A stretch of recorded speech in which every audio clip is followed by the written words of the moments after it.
Microsoft company জানিয়েছে যে internet explorer web ব্রাউজারটি আর চলবে না। Internet explorer web browser officially ঘোষণা করেছে যে 15 জুন 2022 এ রিটায়ার নেবে। মাইক্রোসফট কোম্পানি কি বলেছে, কেন বলেছে যে রিটায়ার নেবে? তাহলে কি এই ওয়েব ব্রাউজারটি আমরা আর ইউজ করতে পারবো না? যদি পারবো তাহলে কিভাবে ইউজ করব, সবকিছু নিয়ে আলোচনা করব এই ভিডিওটিতে। যদি তোমরা এই সব বিষয়ে জানতে চাও তাহলে ভিডিওটি শেষ অবধি দেখতে থাকো।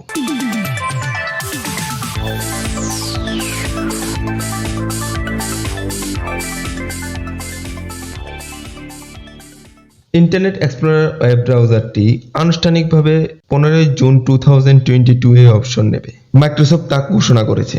মাইক্রোসফট এটাও জানিয়েছে যে মাইক্রোসফট এজ দিয়ে ইন্টারনেট এক্সপ্লোরার 11টি প্রতিস্থাপন করবে।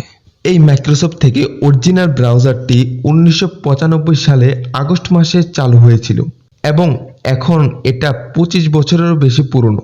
ওয়াশিংটন ভিত্তিক প্রযুক্তি জায়ান্ট রেডমন্ড বলেছে যে মাইক্রোসফট এজটি পুরনো, এটা লিগেসি ওয়েবসাইট এবং অ্যাপ্লিকেশনগুলির সাথে সামঞ্জস্য করবে।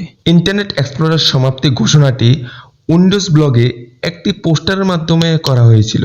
এতে বলা হয়েছে যে ইন্টারনেট এক্সপ্লোরার 11 ডেস্কটপ অ্যাপ্লিকেশনটি অবসরপ্রাপ্ত হবে এবং উইন্ডোজ 10 এর কয়েকটি সার্টেন ভার্সনের জন্য 15 জুন 2022 এ পুরোপুরিভাবে চলে যাবে। তবে বর্তমানে লং টার্ম সার্ভিস চ্যানেল ভার্সনগুলি যেমন মাইক্রোসফট 1507, 1607 এবং 1809 সহ মাইক্রোসফট 365 এই সবগুলি এই বছরের 17 আগস্টের পরে মিনস ইন্টারনেট এক্সপ্লোরার 11 সাপোর্ট করবে না। তো মাইক্রোসফট কেন মাইক্রোসফট এজে শিফট হতে চায়, চলো সেটা জেনে নেওয়া যাক। মাইক্রোসফট কোম্পানি জানিয়েছে যে বাড়ি এবং অফিসের ব্যবহারের জন্য মাইক্রোসফট এজ ইন্টারনেট এক্সপ্লোরারের জন্য ভালো প্রতিস্থাপন হবে। আর এই প্রতিস্থাপনের 3টি কারণ দিয়েছে। চলুন দেখে নিই কি সেই 3টি কারণ।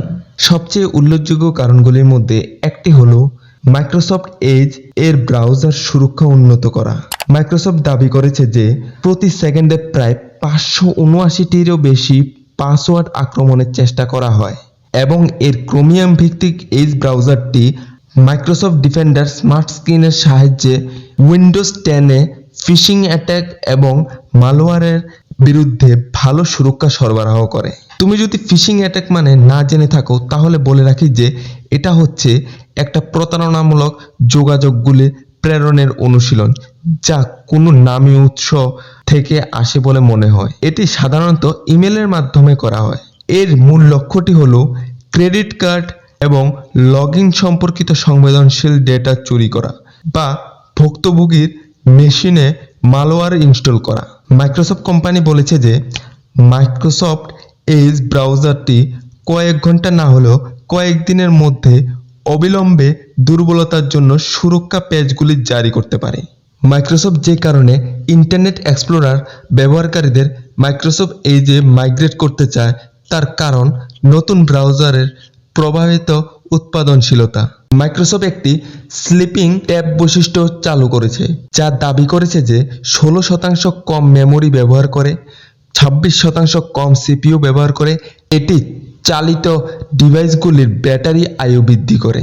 মাইক্রোসফট এজ ব্রাউজারেও স্ক্রিনের বাম পাশে ভার্টিক্যাল ফ্যাশনে সমস্ত ট্যাবগুলি বাছাই করার বৈশিষ্ট্য রয়েছে।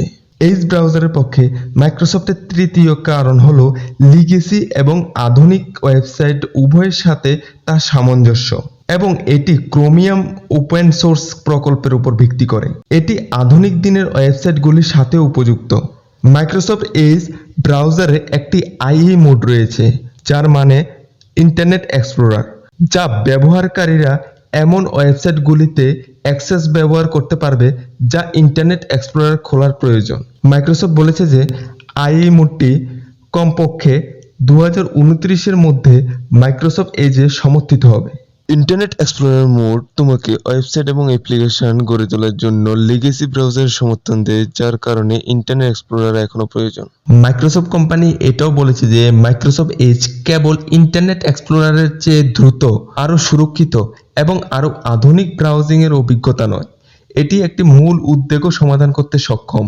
পুরনো লিগেসি ওয়েবসাইট এবং অ্যাপ্লিকেশনগুলির জন্য সামঞ্জস্যতা করে। তো মাইক্রোসফটের এই নিউ মাইক্রোসফট এজের ডিটেলস থেকে জানা গেল এটাই যে এই ওয়েব ব্রাউজারটি আগের থেকে এখন অনেক সিকিউর হবে বিভিন্ন ফ্রডের হাত থেকে বাঁচার জন্য। তো এটাই হলো মাইক্রোসফটের উপর নিউ আপডেট ইনফরমেশন জানকারি। তো কেমন লাগলো মাইক্রোসফটের এই আপডেট এবং এই জানকারি ভিডিও কমেন্ট বক্সে অবশ্যই জানাবে। এবং তুমি যদি নতুন হয়ে থাকো এই চ্যানেলের মধ্যে তাহলে চ্যানেলটিকে সাবস্ক্রাইব করে সাথে বেল আইকনটিকে অন করে দিও, তাহলে নিউ ভিডিও চলে আসবে সঙ্গে সঙ্গে তোমার কাছে। আজকের জন্য এতটুকু, আবার আসবো অন্য কিছু আপডেট ইনফরমেশন ভিডিও নিয়ে। ততক্ষণ পর্যন্ত ভালো থাকো, সুস্থ থাকো, ধন্যবাদ।